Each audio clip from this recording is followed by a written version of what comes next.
Welcome to Biz Filing's Expert Insights. Our guest this week on Expert Insights is New York-based matrimonial law attorney Jacqueline Newman. No one likes to think about divorce, but it can and does happen. And the impact on a business can be significant if you're not prepared for it.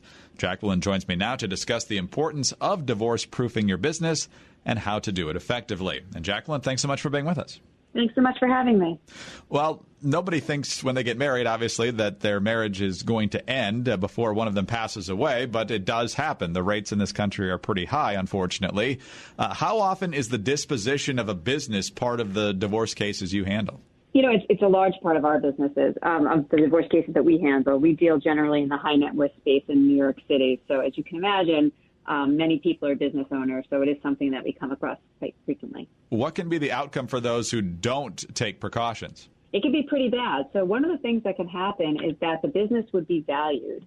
And when you value a business, I mean, it's a very, very subjective thing. And one of the worst parts about valuing a business is that if you're going through a divorce, you know, one of the things you obviously want this business to have as little value as possible. But one of the problems is that if you ever want to sell that business in the future, you know, the first thing a buyer is going to ask is, have you ever had this business appraised? And then you're in a situation where you have to show them this appraisal that you really wanted to be low and maybe you said or did some things to make it lower. And now you're in a situation where you're like, well, no, it really is worth a lot more than that. In this situation, I was just, you know, kind of trying to screw my spouse. And so you're really in kind of a bad spot there. So it's a really very big thing that you want to protect your business as much as possible in the event of a divorce. So even if you do succeed in initially downgrading its value, how much of a business and its assets can a person lose to their spouse? Well, in New York, so New York is an equitable state. It's not an equal state, so it's not an automatic 50-50. And what I can say is that in businesses even more so, you're seeing a really downward trend in the amount that the non-titled business owner would receive. So what I'm seeing is that if both parties are involved in the business, but you have one person who's really running the business, you're looking at 30% at the highest being something that the other person can receive. But you're seeing that go down, and I've seen people that have gotten, you know, maybe 5% of the value of the business. So you're starting a business. You're either not married yet or you are married, but you realize that this unfortunately could happen. What are the smart ways to set up your business, whether it's through the entity or other provisions, to make sure that you are protected? So one of the first things you want to do is you want to form an LLC, a trust, or a corporation. That's really one of the best ways to do it. I would say that if you can do this before you get married, even better. If you do it during the marriage, then it is going to still be a marital asset. So that is less protection for you on that situation. And if you were to do that, then I think you should be doing a postnuptial agreement. And talk about what it means to go through that process of establishing an LLC or a corporation or anything like that. Well, I mean, basically you would have to incorporate. You'd be working with a business attorney. But again, the real point that you want to make is to do it before you're married. That is really the biggest issue, I would say, because it is after you're married, even if you form it in an LLC or form it in a trust or a corporation, it's still going to be a marital asset. If you ultimately do it in a trust, then you have to get your spouse to sign off on the fact that you're going to be putting it in a trust, because in essence, in a trust, it's like you're giving it to a third person. So if you can get your spouse to sign off on that, then that's great. In a situation like that, then you may as well do, as I said, a postnup, in which case you can keep it in an LLC or corporation and still be protected. Jacqueline, you mentioned that if you can get your spouse to sign off on it, which leads into my next question, and now I think I know what the answer is. If you haven't taken this step previously and you sense that your business is going well but your marriage is not, is this something that you can take care of before anything's officially filed, or once things are headed south, is it pretty tough to change the status of your business? Yeah, I would say it's pretty tough to change the status. I mean, obviously, as you can imagine, many people who anticipate divorce all of a sudden want to become very, very generous to their siblings and to their family members, and they want to all of a sudden be giving away shares of their business. But a court's going to look at that and say, you can't do that. So in a situation like that, if you can get, as I said, somebody to sign a postnuptial agreement, you're in better shape. But if that's not going to happen, then there could be problems.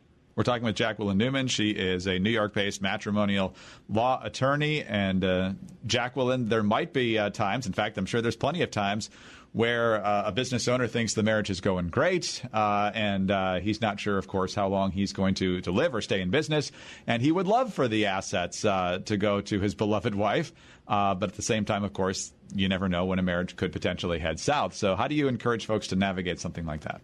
Well, I mean, if they want to ultimately leave it to if they want their spouse to get it, but they think that there's a possibility something may happen, I would probably do a postnuptial agreement. In that situation, you can dictate how much somebody is going to receive upon a divorce.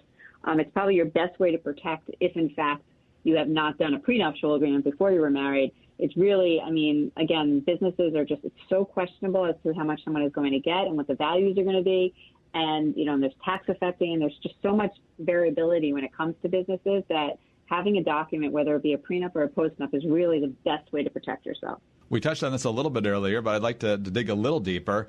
How do you navigate this when you're both very much involved in the business? You could have started this business together. You could be 50-50 on owning this thing. So then what do you do? Well, if you're 50-50 on owning it, and if you have actually papers that say that you're 50-50 owners, then you're 50-50 owners, and it's not going to be actually something that's even going to be addressed as much in the matrimonial courts, because at that point it's going to be an asset that's dictated by the ownership interest. If that's the situation, then you kind of are where you are. There's not a whole lot you could probably do. If you do not have ownership documents that dictate those kind of percentage shares, and you have the spouse that's working in the business, again, they would have to prove how much their efforts and how much work they actually did to increase the appreciation of the business, in which case, as I said, I'm seeing the 30% is the most that's going to the non-titled spouse. However, if you have somebody that truly built this business up and is really involved in the day-to-day workings and stuff, I could see a court going higher. We talked at the beginning about what happens to folks who don't take these precautions. How grateful have some of your clients been when they have had an LLC, for example, protecting their assets? If they did it before the marriage, they're quite happy. If they did it after the marriage, there really is not as much protection. But that's, again, where, they become my friends when they want to do their postnups. You mentioned getting in touch with a good business attorney if you want to establish all of these things to protect yourself and protect your business. For those who are not legally inclined, walk them through the process a little bit. What do you look for in a good attorney, and how do you just start the ball rolling on something like this?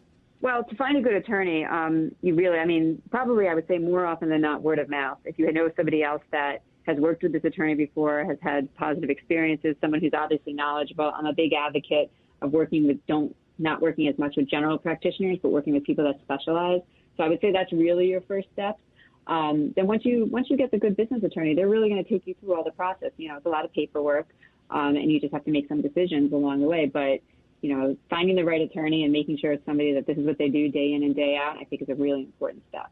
Very interesting and good advice for folks. And Jacqueline, thank you very much for your time today. We greatly appreciate your insights. Thanks so much for having me. You're welcome. Jacqueline Newman is a New York-based matrimonial law attorney.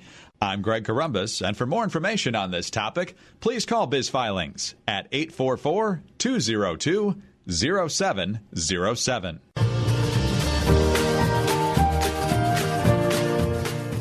Biz Filings, a Wolters Kluwer company, has been incorporating businesses since 1996.